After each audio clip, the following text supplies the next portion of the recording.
Have you heard of the football coach Jürgen Klopp? I don't know if I'm pronouncing that correctly, but I want to play this for you. He's in a conference.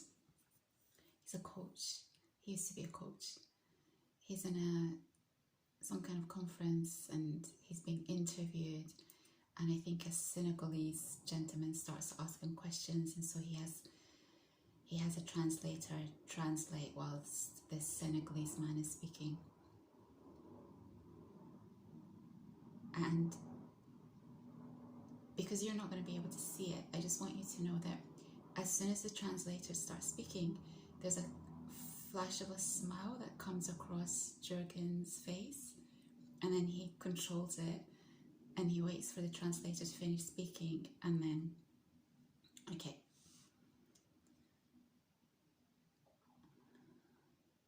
Just leaning for the microphone, that's fine, and then it's going to be the gentleman behind for the next one after that. Yes, sir. Bonsoir, coach.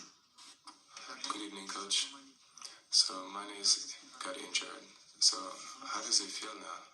Sorry, I'm Senegalese, so I want to know.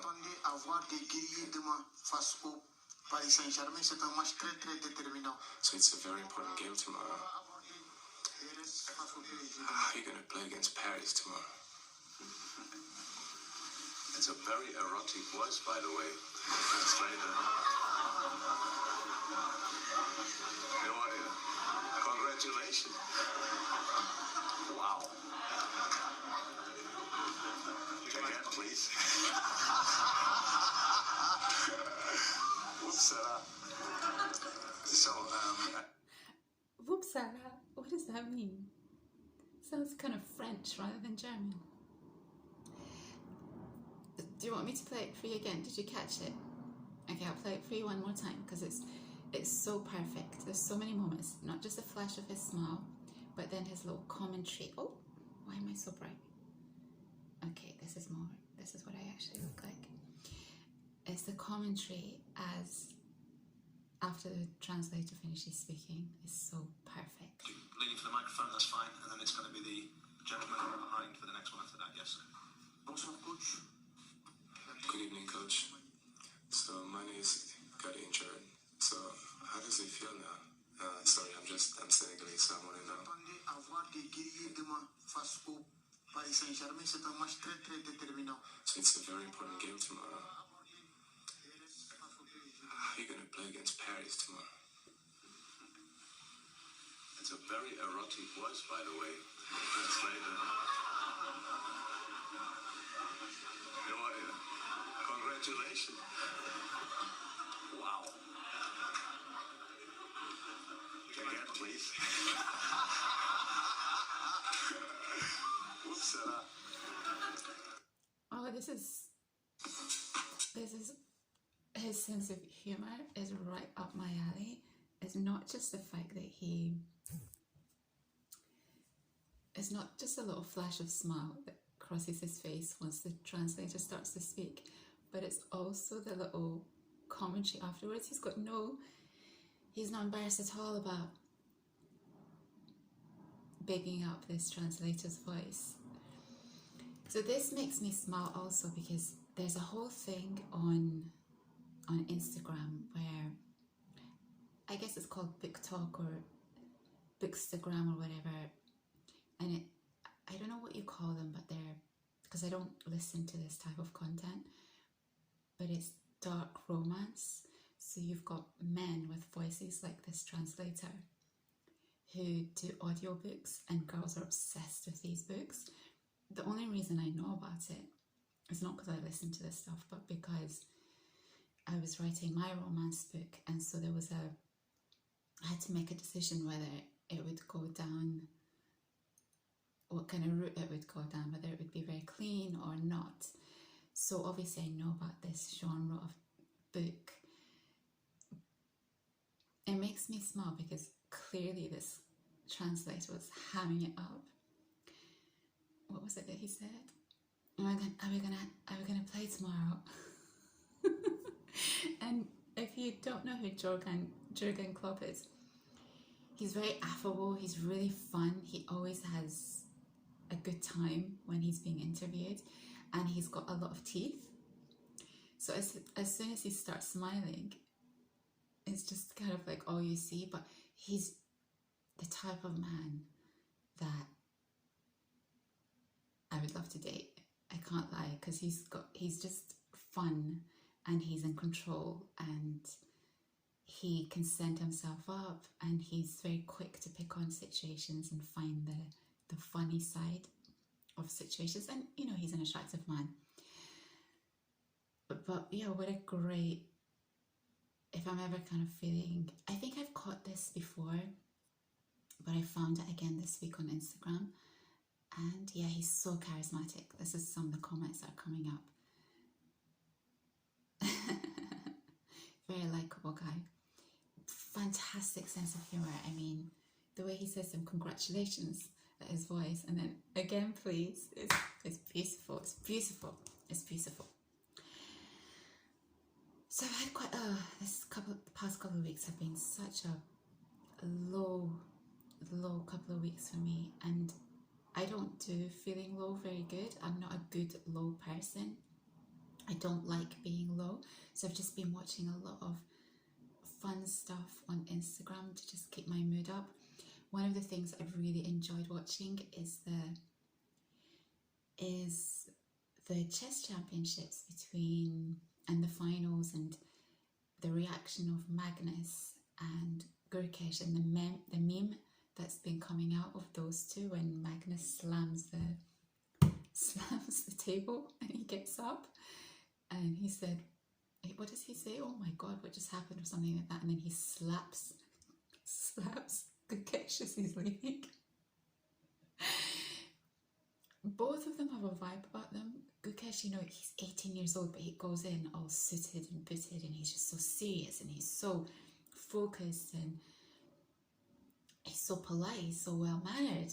And then you've got Magnus, he just looks like he's just rolled out of bed, and he's passionate, and at the same time he's a sportsman, so he has sportsman-like qualities, and so he's polite after his little outbursts. It's fantastic. I've really enjoyed watching these little back and forths between Gukesh and his adversaries and that kind of thing. There's one clip also of a little boy who was just so happy to have won, and he kept asking his opponent, have I won? I've won, haven't I? Have I won? I've won, haven't I? And I kept thinking, is it just because he doesn't believe that he's won? And then some of the comments are saying, oh, it's also related to the fact that he didn't want to be falsely pulled into a draw. I don't really know the rules of chess perfectly, even though I do play. Believe it or not, my mum was a chess champion, and she was the champion in Iran, and yeah, she was the #1 female player in Iran. So you would think I would be a fantastic chess player, and I'm just not. But I do love chess, and it's been fun to kind of catch up, see what's been going on in this sport. What I love about Instagram is that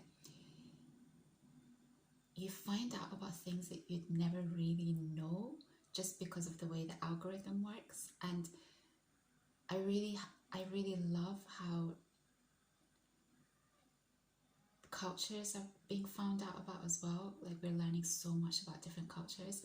And also, as you know, I have no interest in football whatsoever, but I do love watching football coaches speaking. I find them to be just very strong people and really masculine and in control.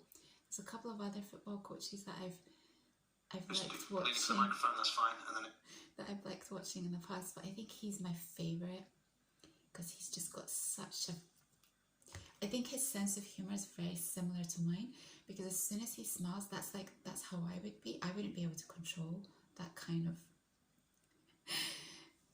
joy.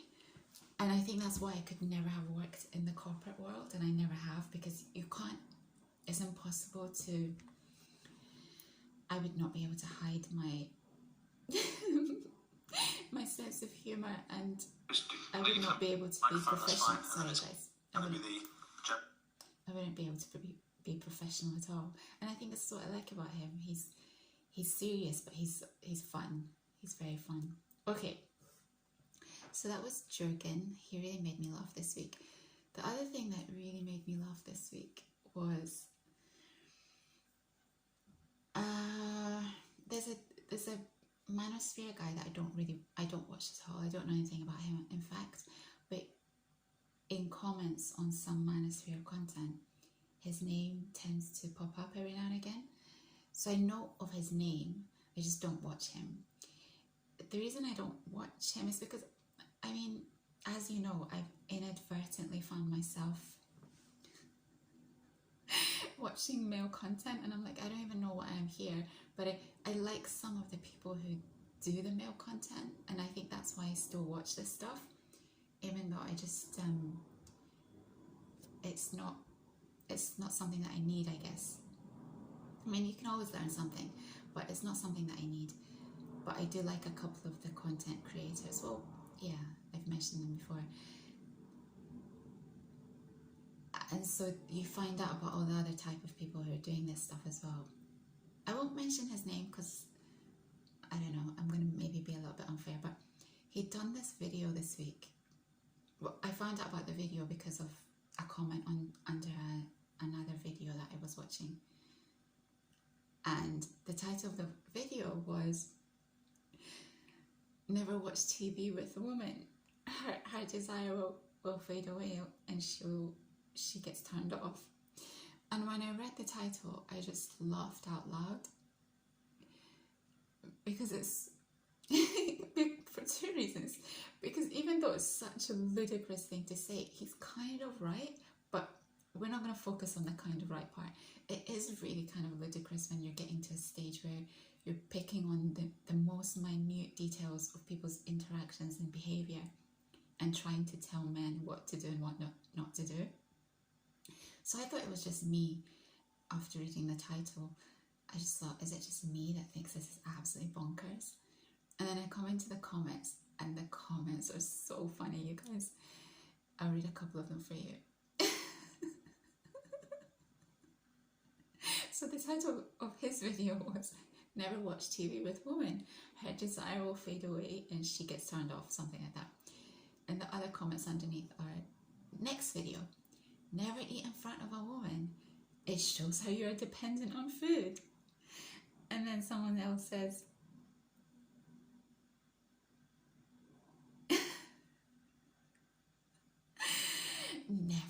never be on an airplane next to your woman. She will see you sleeping.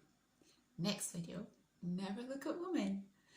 It goes on and on and on. Some of them, never go to the bathroom in front of a woman. She will analyze that and come to the conclusion that I cut it off. Sorry. But you get, oh yeah, never, this is it. Never tell your woman that you're going to stop to take a bathroom break. She will analyze that and come to the conclusion that your bladder is weak. So I didn't watch the actual video, but I got a lot of joy. I did watch the video for like a brief moment because I was incredulous about the title. He's not completely wrong, and I'll tell you why. Basically, you should just do whatever you want, be whoever you want. That's what people like. People like, why do I like people like Magnus and Gukesh? I think that's his name. Because they're just completely themselves. They don't care what anyone thinks about them. These rules that are being given to people, men, on how to behave, is making them so awkward, I think, and so not themselves that you can't really see who they truly are. And then you're just going to get men with robotic behaviour doing and behaving in ways that I think women can very quickly see through. So these are not great things to take on, but he's kind of right in the sense that I wouldn't sit and watch TV with a guy. Firstly, because I don't watch TV. If I were to watch anything, I would occasionally watch movies. Or I'd love to go to the cinema with a guy. That would be fun. But I wouldn't sit and watch TV with a guy. And I think what he's trying to say is that it's such a passive act that it's just like the woman's thinking, don't you have anything better to do with your time, or don't you have any of your own interests to pursue?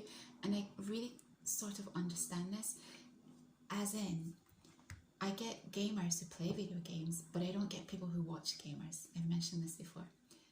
Similarly, I enjoy people who play sports, play football, golf, whatever, but, well, golf, it's a bit of a boring sport, but people who play a sport, great, but people who sit and watch players playing, I've never understood that, because it's such a passive thing.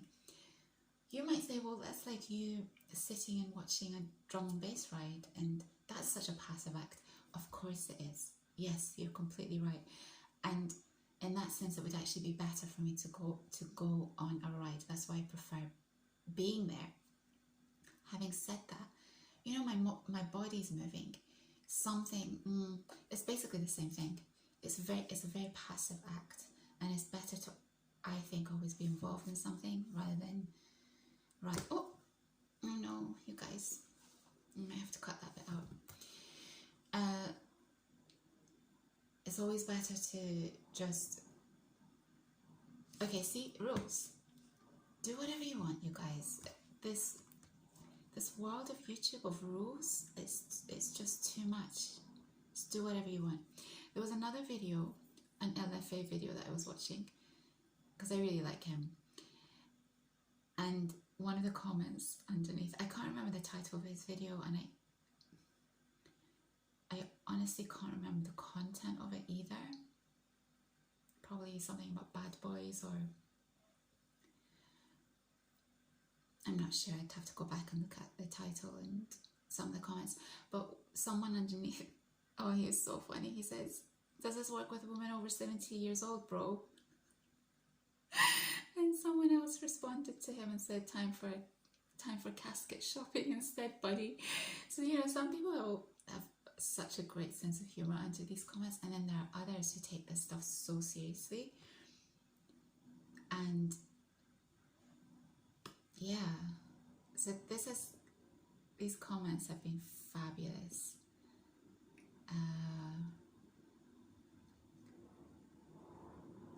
Yeah. And then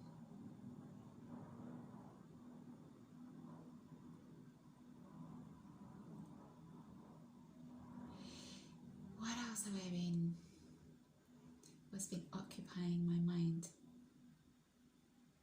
this week? Okay, I think it was something about bad boys. Let me read one of the comments, because I just quickly screenshot this past tense.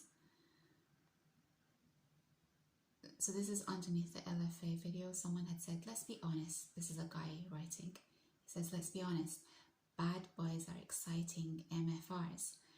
My bad boy friends in high school were the most exciting and fun to do things with. They were always up to something wild and crazy. On the other hand, my good boy friends in high school did not have as much going on and were kind of boring to hang out with. And it's probably the same experience for women. See, this guy gets it, but these labels of bad boy, good boys, I think are the wrong labels. The labels should be fun and exciting people versus people who are straight-laced. But even straight-laced people have really great qualities to them too. But if you can be a combination of both, which is something I tend to look out for, I'm not looking for the bad boys, but I am looking for people who make me laugh and who are fun to be around. Jürgen, Klopp, if you're ever single, give me a call. You know what I'm saying? It's a combination of, I think no one wants to be around someone who's not interesting. That's the key thing. No one wants to be around someone who's a bit too serious. Although I really like serious people. Balance, my friends. Daniel-san, balance. Straight-laced. I've got to play this thing for you. There was one little thing on Instagram. I don't know if I copied it over to myself. Terry.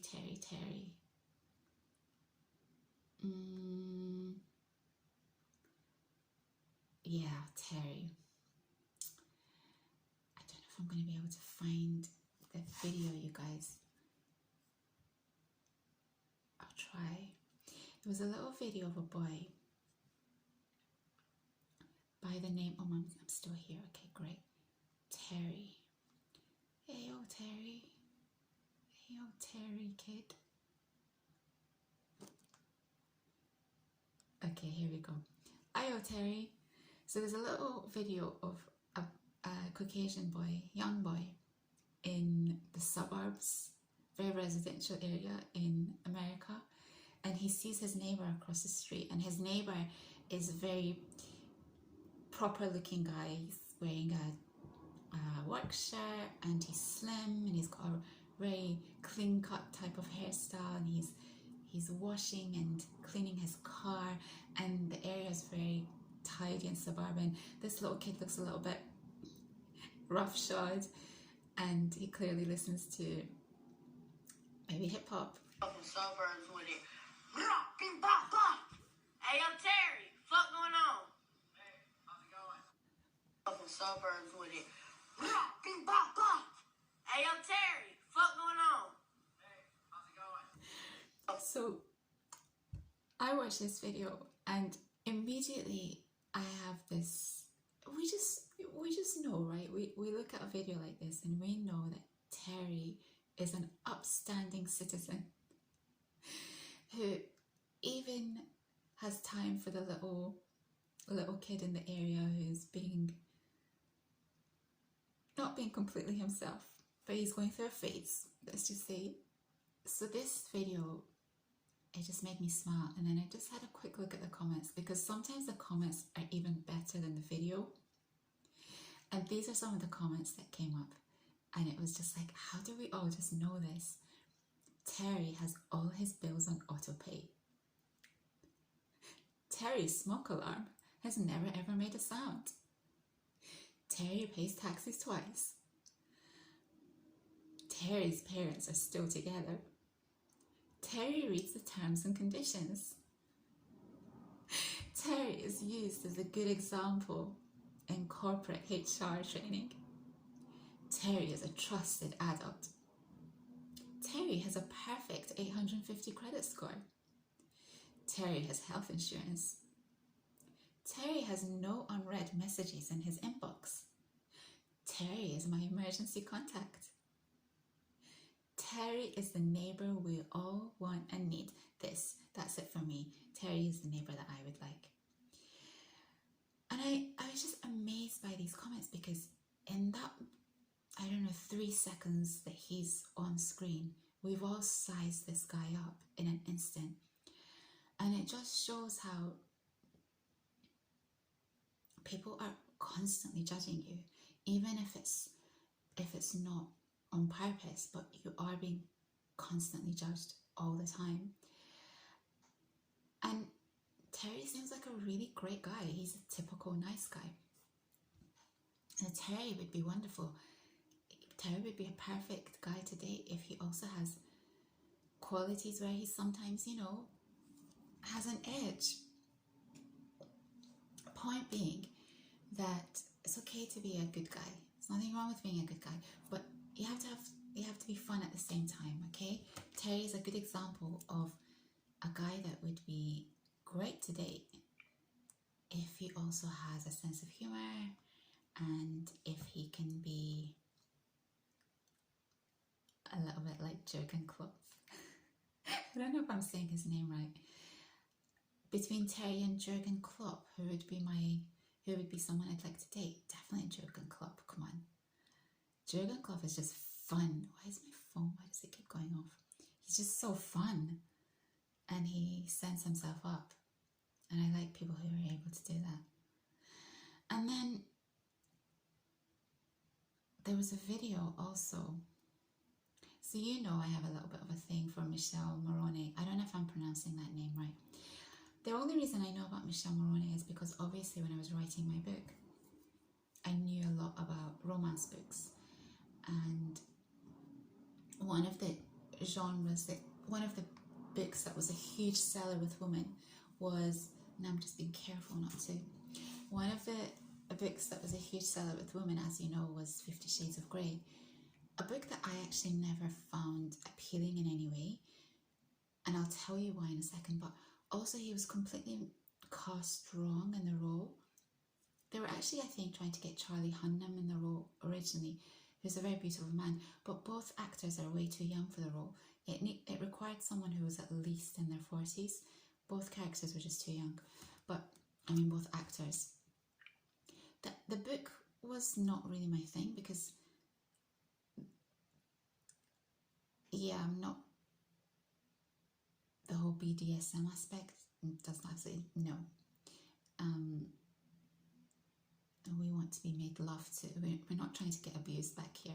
So that was never my, it was never interesting to me. But there are qualities that he has that women find appealing. And then off the back of that book, there was a series called 365 Days, and it was set, I think, in between Italy and maybe Poland, or the female lead is Polish and the male lead is Italian, Michele Morrone. Again, there was this whole violent thing going on with this book. Doesn't appeal to me at all. But Michele Morrone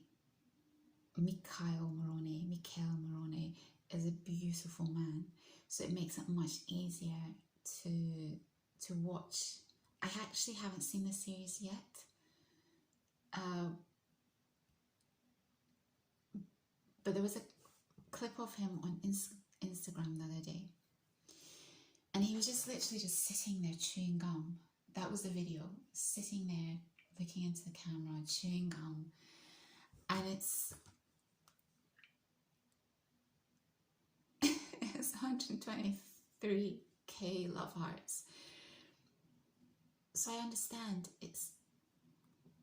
you just look at a man like that and you think, or a beautiful woman, say, and you just think, how easy must life be for these people?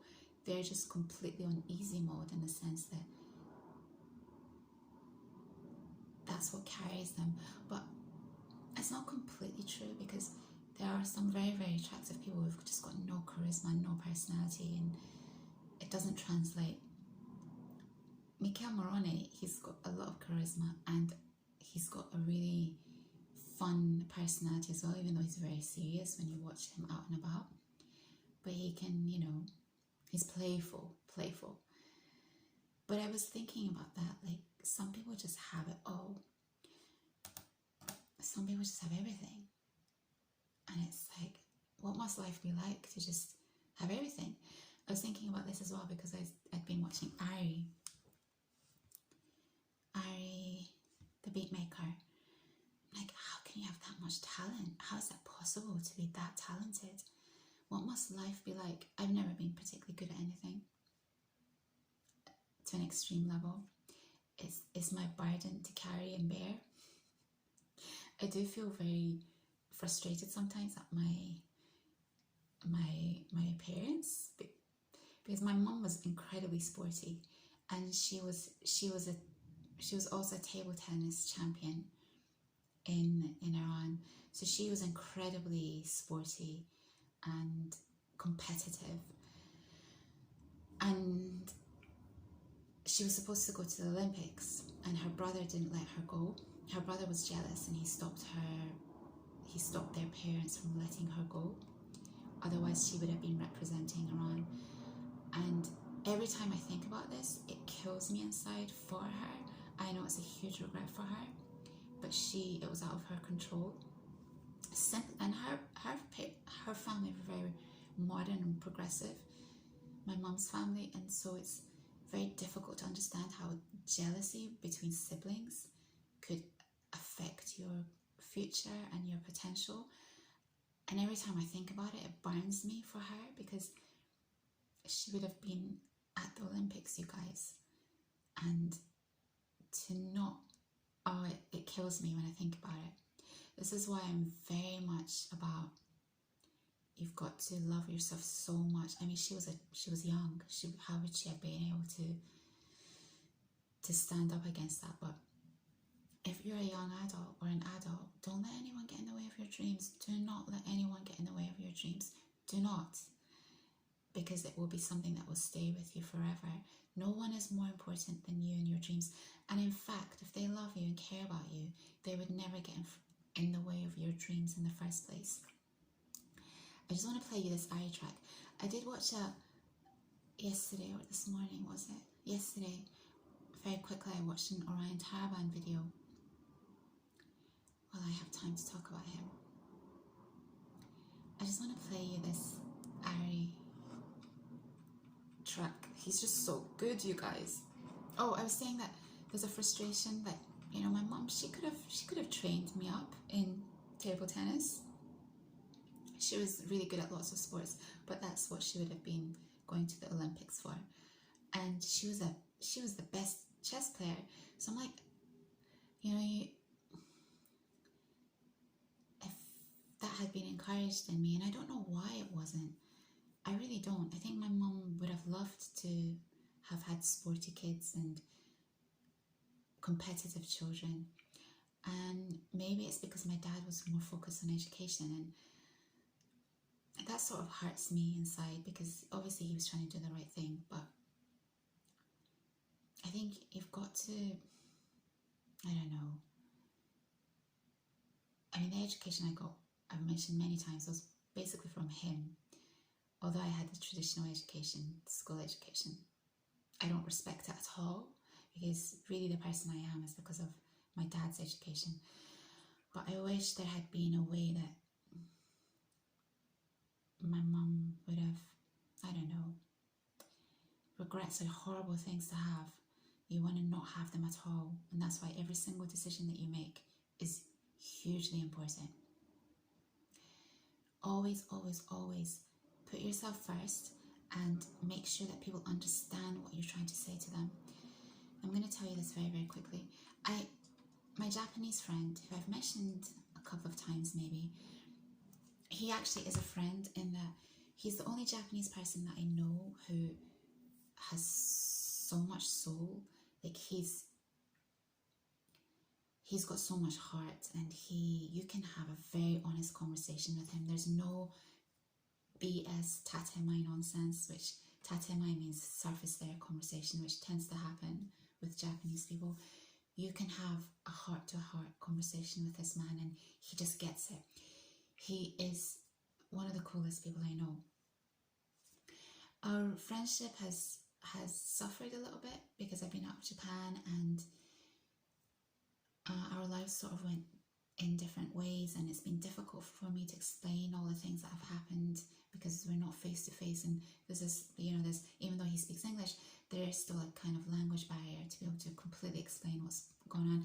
He's had his stuff as well, so it's suffered, and there's a time difference, and he's going through stuff, and he keeps interrupting my sleep by messaging me in the middle of the night as I'm trying to sleep. And my sleep is so crucial to me because it's the only time where my brain is not thinking, and it's the only way that I can wake up first thing in the morning at these crazy hours like 4 a.m. and manage to just go for these walks. Now they're not runs anymore, although I did run last week, but another story for another day. And there have been moments where I've been really brutally honest and said, please, can you stop texting me in the middle of the night? And obviously you can hear my voice, but it sounds flat, but it's blunt. It's really blunt. There's no niceties about it, because I've got to this stage where I've said it so many times. He's got stuff going on, and he forgets. So it happened again last night, and it just makes me feel so disheartened. It's like he doesn't care, but it's not that. It's because he's got so much other stuff going on, and he just forgets. So I had to make him understand. So I had to explain every single step of what's going on. So I wrote to him this morning, so he met texts, and he wakes me up, and I can't sleep after that. Luckily, it was at 3:30, so I only had another half an hour before I had to wake up anyway, but still, it's not the point. Point is, I need my 8 hours, at least 7.5 hours uninterrupted sleep. So this morning I said, T, when you text me in the middle of the night, it wakes me up.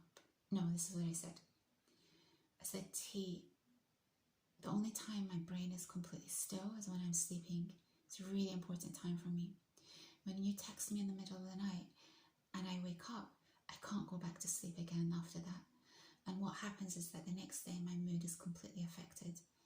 Please, could you be mindful of the time difference between us and understand how crucial and important this is to me? It was the first time I wrote it without any kind of anger inside me. I was just resigned. I was resigned. And he wrote back to me and he says, I'm really ashamed that I keep doing this and I'm so sorry. And I said, it's okay, don't worry about it. Thank you for saying that. Because relationships are so important, you guys. I mean, I've cut out so many people. I can't afford to cut out anyone else. And I'm just now at a stage where I'm just completely frank and everything's just like, it's so direct. And if people can't handle it, then they can't handle it. And it's not my fault because I'm so chill and easygoing and I don't bother anyone. So if I'm having to be that blunt with you, then you're the one who's disrupting my life. So it was nice, and I hope it doesn't happen again. But if it does, I'm just going to repeat the same message over and over again. This is what I'm saying. You need to be so confident in just sticking to your guns. And it's very hard when you're young because you think people know better than you. But let me tell you, if you're an intuitive person and if you're an empath, you need to really listen to yourself. Do not listen to anyone. This is why I don't listen to anyone on the internet. I just listen to myself. This is why other people's opinions, it doesn't matter. I'm genuinely interested in other people's opinions. But if it's different from mine, that's okay. We all have different opinions. And in fact, I like to be around people who don't necessarily think the same way as me because it makes things more interesting. So, but I am very firm in how I feel about things because I've thought about things on a deep level, and if I haven't, I recognize there are some discrepancies in the way that I think, but this is where I've got to with the limited knowledge that I have, if that's the case. So you need to have such a strong sense of self as a young person to just reject everything that's being fed to you, including any manosphere talking points or any femosphere talking points that just do not resonate with you at all. I just need you to hear this because it's so perfect. And then I will go, maybe I don't know. I wanted to talk about Orion, didn't I?